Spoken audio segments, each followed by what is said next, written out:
draws a shape on the floor, dust motes dancing. नमस्कार मित्रों, episode शुरू करने से पहले मैं आप सभी का धन्यवाद देना चाहता हूं क्योंकि सिर्फ 2 हफ्ते के समय में आपने हमें पहुंचा दिया है 1100 सब्सक्राइबर के पार। और ये चीज़ से मोटिवेट होकर हमने डिसाइड किया है कि ये सीरीज़ हम कंटिन्यू करने ही जा रहे हैं, लेकिन आपके फीडबैक और कमेंट से हमें पता चला कि डायबिटीज़ के साथ हाइपरटेंशन, ओबेसिटी और अन्य बीमारियों के बारे में भी इस प्रकार की सीरीज़ फायदेमंद हो सकती है और हम इसके ऊपर भी सीरीज़ बनाने जाने वाले हैं। आज का एपिसोड खास होने वाला है क्योंकि आज के एपिसोड में हम पिछले एपिसोड्स को रिकैप करेंगे, जिससे हमसे जुड़े नए सब्सक्राइबर को भी कंटिन्यूटी मिलेगी। साथ ही पुराने सब्सक्राइबर जिन्होंने ये एपिसोड्स नहीं देखे हैं, उन्हें एक ही एपिसोड में पिछले 5 एपिसोड का ज्ञान मिल जाएगा। सबसे पहले एपिसोड में हमने देखा डायबिटीज़ क्या है। डायबिटीज़ ये नाम ग्रीक वर्ड डायबेनियम से लिया गया है, जिसका मतलब है साइफन थ्रू या टू पास थ्रू, या पॉलीयूरिया जिसमें पेशेंट को बार बार पेशाब होता है। उसके बाद में इसमें लैटिन वर्ड जोड़ा गया है मलाइटस, उसका मतलब है स्वीटन लाइक हनी या मीठा। उसके साथ ये वर्ड मिलके बन गया डायबिटीज मलाइटस।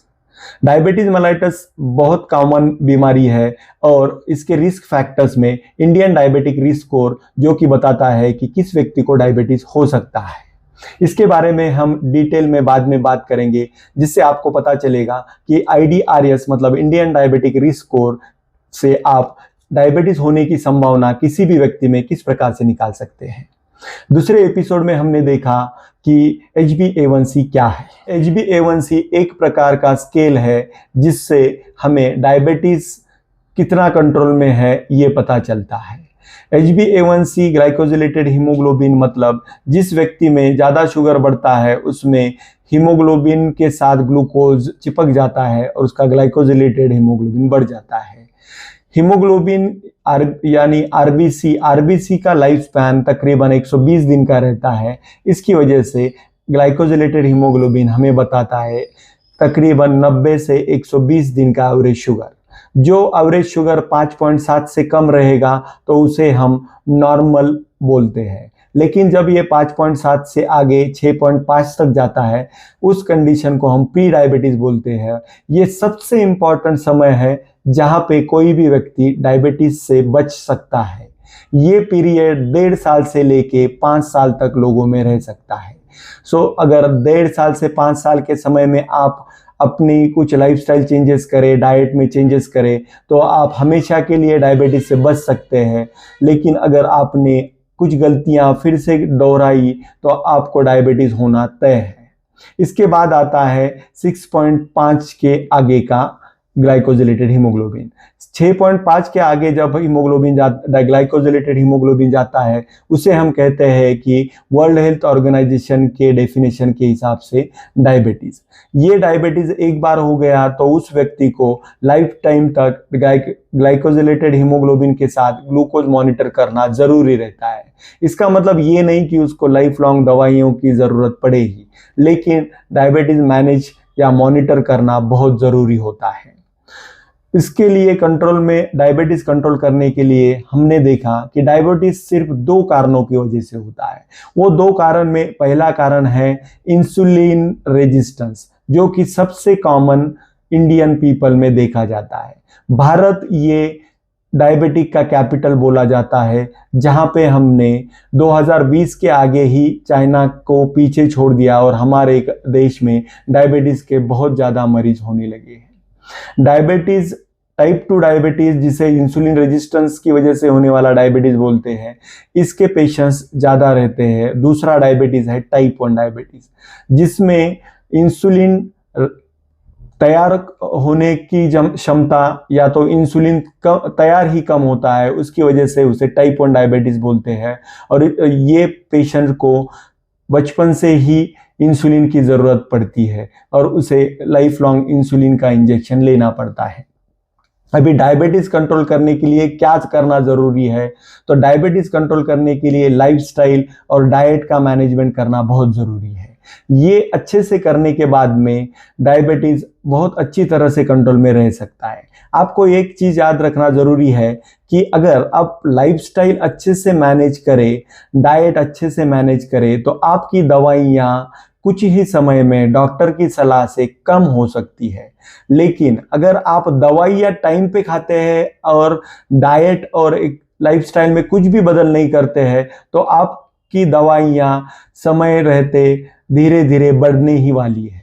इसका मतलब लाइफस्टाइल और डाइट सबसे इम्पॉर्टेंट है, जिससे आप आपका डायबिटीज कंट्रोल ना ही सिर्फ कंट्रोल कर सकते हैं, आप बिना दवाइयों तक उसको कंट्रोल में रख सकते हैं। लेकिन लाइफस्टाइल और डाइट कंट्रोल करना बहुत ज़रूरी है। तो इसलिए हमारे इस सीरीज़ को फॉलो करिए, जिसमें हम आपको बताने जा रहे हैं डाइट और लाइफस्टाइल चेंजेस कौन से ज़रूरी है। हमने बाद के एपिसोड में देखा कि डाइट से डायबिटीज़ कैसे कंट्रोल किया जाता है। वैसे तो बहुत सारे डाइट रहते हैं जिससे डायबिटीज़ कंट्रोल किया जा सकता है, लेकिन एक चीज़ यहाँ पे आपको याद रखना, समझना बहुत ज़रूरी है कि वन साइज फिट्स ऑल, मतलब एक ही साइज सबको फिट नहीं हो सकता। इसलिए एक ही डायबिटीज़ डाइट सबके लिए कारगर नहीं रह सकता। इसलिए हर पेशेंट को अलग अलग डाइट की ज़रूरत पड़ सकती है। इसमें सबसे इम्पॉर्टेंट चीज़ हर पेशेंट को याद रखना ज़रूरी है कि ग्लाइसेमिक इंडेक्स, हर चीज़ जो हम खाते हैं उसमें ग्लूकोज की मात्रा रहती है जो हमें शरीर को एनर्जी देता है। ग्लाइसेमिक इंडेक्स जिन चीज़ों का ज़्यादा है वो चीज़ें खाने में कम से कम इस्तेमाल करें तो डायबिटीज़ कंट्रोल में आ जाता है।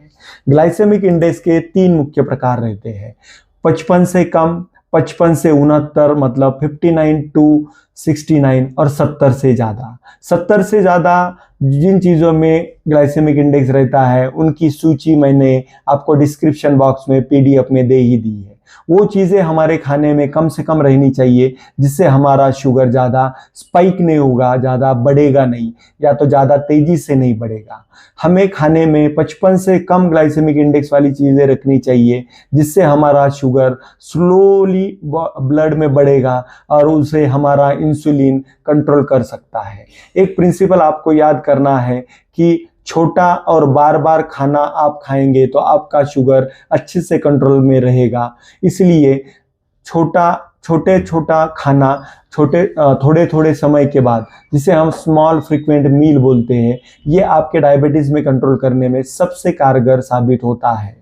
इसके लिए आप सबसे इम्पॉर्टेंट चीज़ कर सकते हैं पोषण कंट्रोल। पोषण कंट्रोल का मतलब ये है, आप जिस थाली में खाना खाते हैं उस थाली का साइज ही छोटा करिए, तो आपको साइकोलॉजिकली जो आप चीज़ें खाते हैं उसका अमाउंट भी धीरे धीरे आपके थाली में कम होगा और उससे आपके खाने में खाना ही थोड़ा सा कम जाएगा, तो उसकी वजह से आपका शुगर स्पाइक थोड़ा सा कम हो जाएगा।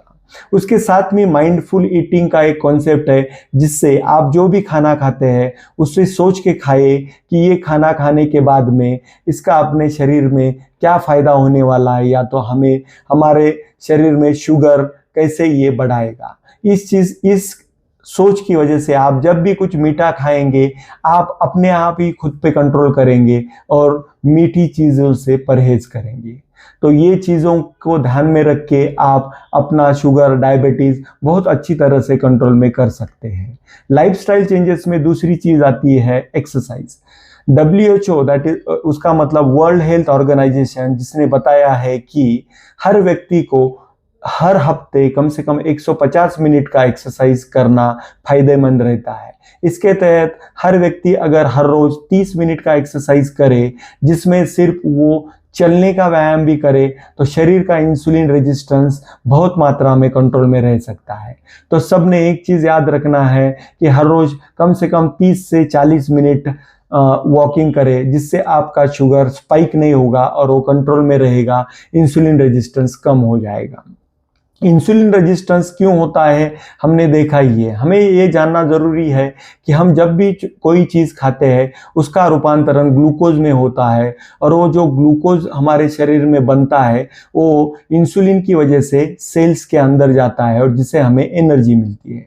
लेकिन इंसुलिन रेजिस्टेंस जब होने लगता है उस टाइम पे ये ग्लूकोज सेल्स में पेशी या कोशिकाओं में जाने की बजाय बाहर ही रहता है। उस वजह से व्यक्ति को पर्याप्त मात्रा में एनर्जी नहीं मिलती और वो व्यक्ति ग्लूकोज की बजाय शरीर में फैट का इस्तेमाल करने लगता है। इस वजह से उस व्यक्ति का वजन धीरे धीरे कम होने लगता है।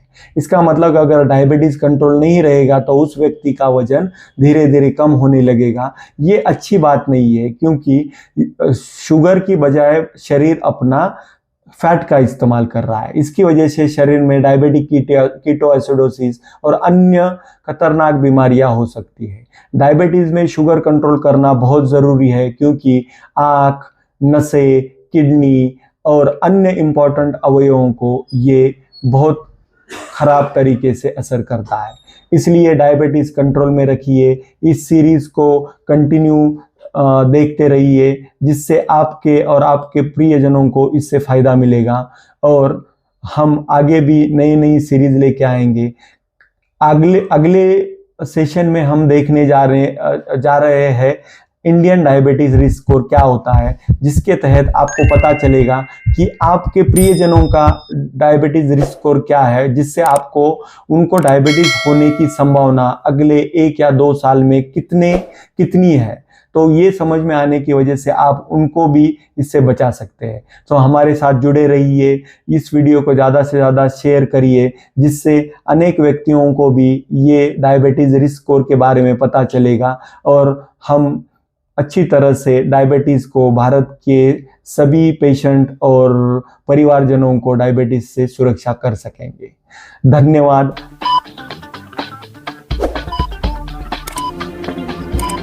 Subscribe to our channel, tap the like button, share with friends, and ring the bell so you never miss an